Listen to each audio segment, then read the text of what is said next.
Question: a firm has completed risk identification, classification, and measurement, and now claims it has done risk management. Using the risk management process and the 4 T's, explain why this is incomplete and how the firm should decide between tolerating, treating, transferring, or terminating a risk. Your answer must explicitly address cost, feasibility, secondary risks, and monitoring. 8 marks. Section 1. Interpretation and key points. Quick awareness check.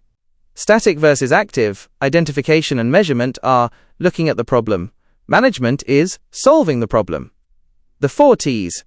These are the action phase of risk management. The cost-benefit filter. You don't eliminate every risk. You only act if the cost of the T is lower than the cost of the risk.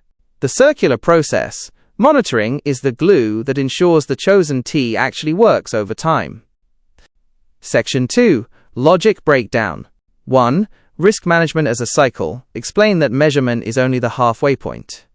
Without response and monitoring, the firm is just a spectator to its own potential failure. 2. The decision framework, the 4 T's. Tolerate. Use when the risk is small or the cost to fix it is too high. It requires a capital buffer. Treat.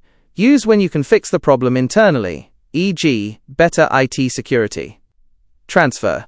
Use when someone else can handle it cheaper, e.g., insurance, reinsurance.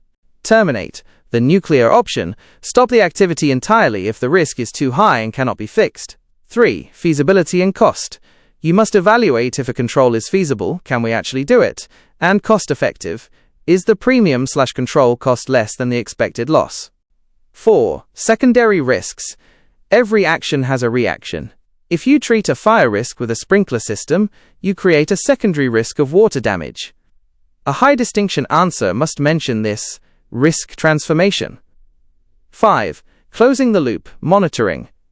Risk management is a living process. Monitoring ensures that the treated risk stays small and the transferred risk, counterparty, is still solvent.